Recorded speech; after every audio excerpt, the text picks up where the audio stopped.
बिहार की सियासत एक बार फिर बयानबाजी से गर्मा गई है। राष्ट्रीय जनता दल के विधायक भाई वीरेंद्र ने केंद्रीय गृह मंत्री अमित शाह के संभावित बिहार दौरे को लेकर बड़ा बयान दिया है। भाई वीरेंद्र का आरोप है कि अमित शाह का दौरा राज्य में तनाव और दंगा जैसी स्थिति पैदा कर सकता है।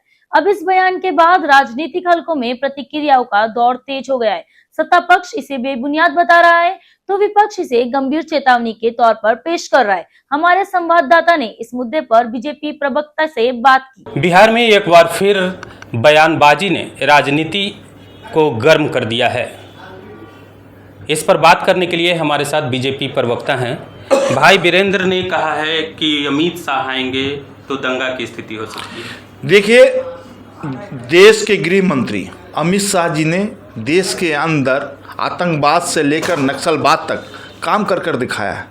वह व्यक्ति गृह मंत्री अमित शाह जी ने 370 जैसे कानून जो देश के लिए कलंक था, कलंक की माटी बनी हुई थी, और 35 एक कानून था, उस पर उन्होंने काम कर दिखाया है। जम्मू कश्मीर के अंदर हम लोग आज से नहीं, शुरू से कहा करते थे। दीनदयाल उपाध्याय जी का एक नारा था, श्यामा प्रसाद मुखर्जी का, जहाँ हुआ बलिदान मुखर्जी वो कश्मीर हमारा है।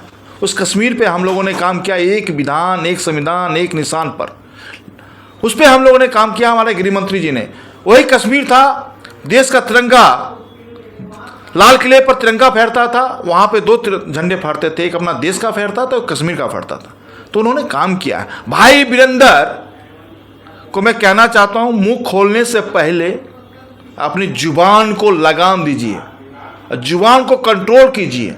या तो आपको जानकारी नहीं है, या जानकारी है तो आप छिपाने का काम करते हैं। वोट बैंक की राजनीति में आप बिहार को बदनाम करने का कोशिश करते हैं बार बार। आप रही बात, गृह मंत्री जी बिहार आ रहे हैं, बिहार में आकर जो नक्सलियों पे जो हमने नकेल कसा है, यहाँ की प्रशासन से बात करनी है कि किस तरह बिहार को सुचारू रूप से चलाया जाए। उसके लिए हमारे गृह मंत्री बिहार आ रहे हैं। और गृह मंत्री पर जो आलोचना करते हैं, सांप्रदायिक बातें करते हैं, भाई वीरेंद्र मुंह खोलने से पहले जानकारी ले लीजिए। लालू जी की पार्टी से आप आते हैं। लालू जी ने अपने शासन काल में 8 बड़े नरसंहार करवाए हैं, एक से दूसरे जाति को लड़ाने का काम कराए हैं। इसलिए मैं कहना चाहता हूं, भाई वीरेंद्र, घर से निकलने से पहले कोलगेट और बुरुश और दातुन कर निकला कीजिए। और विधानसभा में आते हैं, मीडिया के साथियों से मिलते हैं, बहुत सारे मीडिया के साथी कहते हैं जब मैं भाई वीरेंद्र से बात करता हूं, उनके मुंह से इतना बदबू मारता है, इतना बदबू मारता है, इतना बदबू मारता है कि बात करने लायक नहीं है। जो सांप्रदायिक दंगा कराने वाले लोग, चाहे वो भागलपुर नहीं भूले हैं, हम मुजफ्फरपुर नहीं भूले हैं। भाई वीरेंद्र, अपनी राजनीति की रोटी मत सेकिए। सांप्रदायिक तो आप लोग हैं। बिहार के अंदर माई समीकरण क्या होता है भाई वीरेंद्र? मुसलमान और यादव। क्या इस बिहार में 2 ही जाति रहते हैं?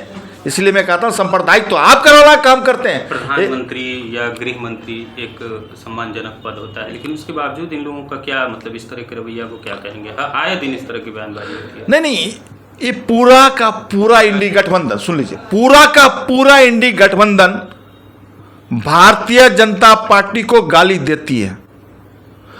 पूरा का पूरा इंडी गठबंधन देश के प्रधानमंत्री को नाली का कीड़ा भी कहते हैं, देश के प्रधानमंत्री का मौत का सौदागर भी कहते हैं, देश के प्रधानमंत्री के लिए कब्र भी खोदने का बात करते हैं।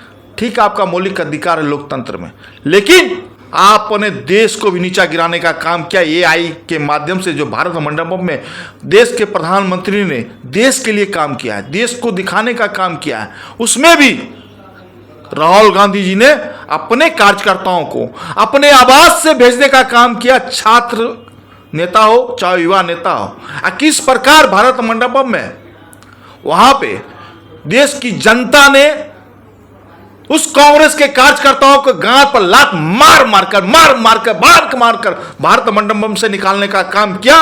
राहुल गांधी जी, चिंता मत कीजिए, यही देश की जनता, 145 करोड़ जनता, वोट के माध्यम से आपको भी उसी प्रकार नंगा करेगा जहां से आपकी मां इटली से चलकर आई है।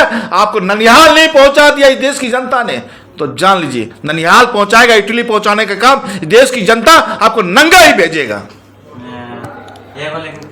देख रहे हैं कि राजनीति में जो इस तरह की बयानबाजी है वो तेज़ हो गई है। एक बयान के आधार पर दसों बयान इस तरह के आ जाते हैं।